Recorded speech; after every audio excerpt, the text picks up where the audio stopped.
नमस्कार दोस्तों। हल्द्वानी काठगोदाम से मुक्तेश्वर के पवित्र भोलेनाथ के धाम की यात्रा में आपका स्वागत है। दोस्तों, जब हल्द्वानी से कुमाऊं के पहाड़ों की तरफ हम जाते हैं तो 5 किलोमीटर की दूरी पर काठगोदाम रेलवे स्टेशन आता है, जो उत्तराखंड के कुमाऊं क्षेत्र में जाने के लिए अंतिम रेलवे स्टेशन है। काठगोदाम रेलवे स्टेशन तक दिल्ली, लखनऊ और देहरादून से ट्रेनें आती जाती रहती हैं। काठगोदाम को कुमाऊं का प्रवेश द्वार भी कहा जाता है। दोस्तों, जब आप हल्द्वानी या काठगोदाम से मुक्तेश्वर की यात्रा करना चाहते हैं तो आपके पास कई विकल्प हैं। अगर आप इस यात्रा को बहुत सस्ते में और बहुत सुरक्षित तरीके से करना चाहते हैं तो मेरे विचार से बस यात्रा बहुत ही किफायती और बहुत सुरक्षित यात्रा रहती है।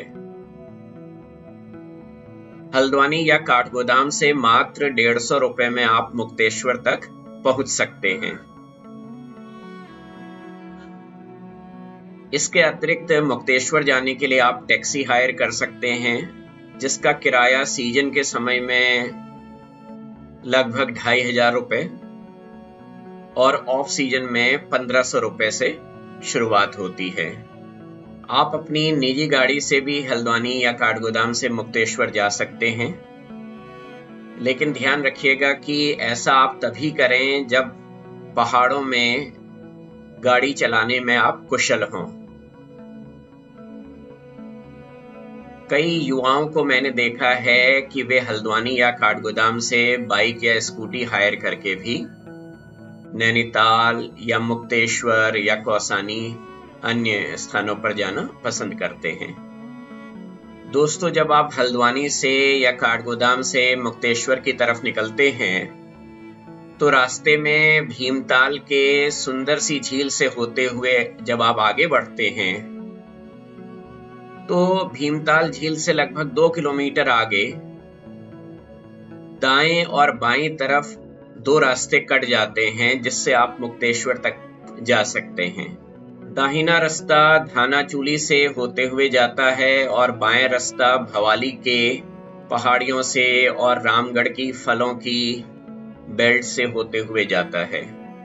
अगर आप प्राकृतिक नज़ारों का भरपूर आनंद लेना चाहते हैं तो आपको जाते समय और लौटते समय अलग अलग रास्ते से आपको आना चाहिए, ताकि आप प्रकृति के सभी रंगों का भरपूर मजा ले सकें। अगर आप बस से जाना चाहते हैं तो हल्द्वानी से मुक्तेश्वर की तरफ डायरेक्ट 2 बसें जाती हैं, एक सुबह लगभग 7 बजे और दूसरा 12 बजे के आसपास। इसके अलावा कुछ बसें हल्द्वानी से ऐसी भी हैं जो मुक्तेश्वर से लगभग 6 किलोमीटर दूर भटेलिया नामक स्थान तक जाती हैं। आप बस के द्वारा भी वहां पर पहुंच सकते हैं और भटेलिया से मुक्तेश्वर महादेव के मंदिर तक आप शेयर टैक्सी के माध्यम से भी आप जा सकते हैं। दोस्तों, इस सुरम्य रास्ते में आपको चीड़, देवदार और बांज के पेड़ दिखाई देते हैं और समय समय पर पहाड़ियों पर बादल आपका स्वागत करते हुए भी देखे जा सकते हैं। जब आप मुक्तेश्वर घाटी की तरफ जाते हैं तो आप ऊपर सड़क पर जा रहे होते हैं और नीचे घाटी में आपको बादल दिखते हैं, तो ऐसा लगता है कि मानो आप जैसे एरोप्लेन से जा रहे हों और एरोप्लेन से झांकने पर नीचे जो बादलों की छटा दिखाई देती है, लगभग वैसा ही आपको एहसास होता है। मुक्तेश्वर में आपको रहने के लिए बहुत सारे होम स्टे और होटल मिल जाएंगे, जो 500 रुपए से लेकर 10,000 रुपए तक की रेंज में आपको मिलते हैं। होम स्टे बुक करते समय अगर आप बुकिंग वेबसाइट से कोई डील लेते हैं तो यह आपको महंगी पड़ सकती है, और अगर आपको डायरेक्ट होम स्टे ओनर का नंबर गूगल या अदरवाइज प्राप्त हो सके तो यहां से अगर आप डील लेंगे तो आपको वो 20-25% सस्ती मिल सकती है।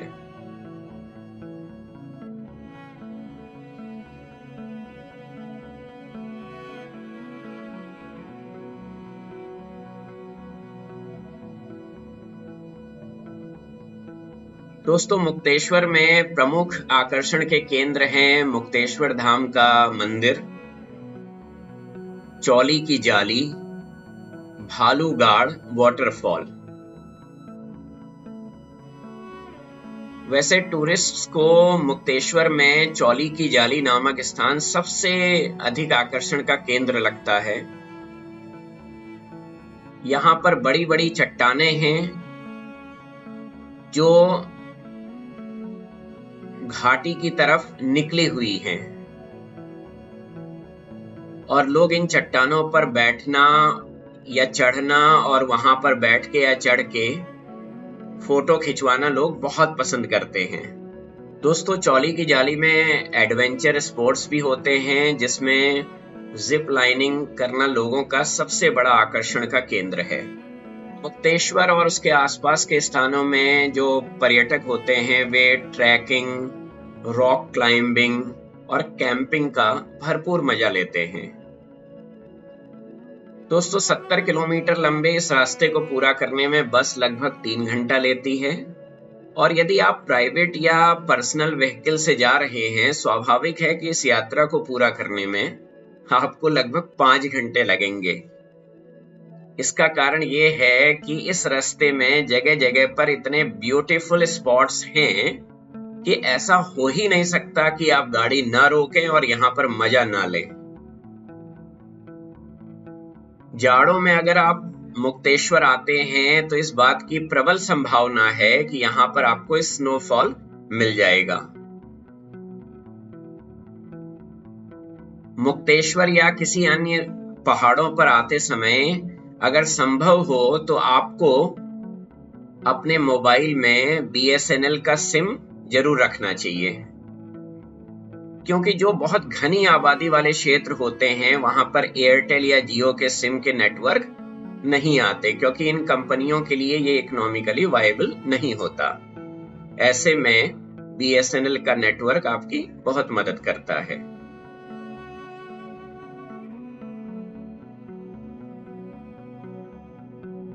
तो दोस्तों, आप भी आइए मुक्तेश्वर के इस बहुत ही खूबसूरत हिल स्टेशन पर और अपने को तरोताजा महसूस करें, मानसिक रूप से भी और शारीरिक रूप से भी। नमस्कार दोस्तों, फिर मिलते हैं। जय भोलेनाथ, जय भोलेनाथ, जय भोलेनाथ, जय भोलेनाथ, जय भोलेनाथ।